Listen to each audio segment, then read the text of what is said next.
مباشرة من القناة الثانية. وزارة الفلاحة أطلقت يوم الأربعاء الماضي برنامجا استعجاليا لمكافحة طفيليات الصبار أو ما يعرف بالحشرة القرمزية. ورغم ذلك فهذه الحشرة التي لا تمثل خطرا على صحة مستهلكي فاكهة التين الشرقي. روبورتاج فتيحة شاب وردوان بوعد. قلق وانزعاج باتت تعيشه بعض دواوير إقليم الجديدة. النموذج دوار طلحة بأربعاء العونات. قلق يرجع سببه إلى حشرة حشرية صغيرة تغطي ألواح الصبار، تزايدت في الشهور الأخيرة، تظل الإناث منها لاصقة بهذه الألواح، فيما الذكور تطير وبشكل جماعي في اتجاه تقتحم البيوت خاصة في المساء.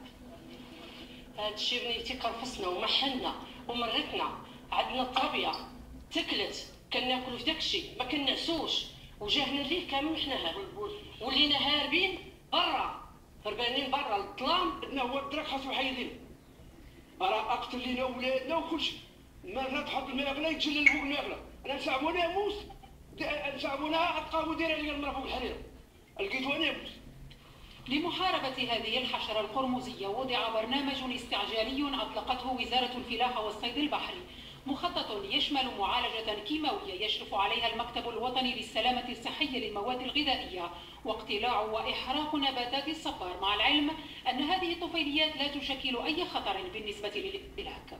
واحد الحشرة اللي كتعطي واحد الملون اللي هو طبيعي اللي كيتستعمل في الصناعة الغذائية، كذلك في الصناعة ديال الأدوية، وكذلك في مواد التجميل. كنقولوا نعاود نأكدها بالنسبة للإنسان يمكن له ياكل الفاكهة ديال الصبار وكذلك الحيوانات. لهذا كاين تدخل عام دابا على الصعيد ديال المنطقة. لحد الآن بداو 5 الوحدات ديال التدخل في 5 ديال الجامعات اللي تابعة للإقليم ديال سيدي بونو، إضافة لجوج الوحدات ديال القلب، وحدة كاينة في المنطقة ديال تابدا اللي حنا متواجدين فيها دابا، وحدة متواجدة في المنطقة ديال الجامعة ديال سانية بركي.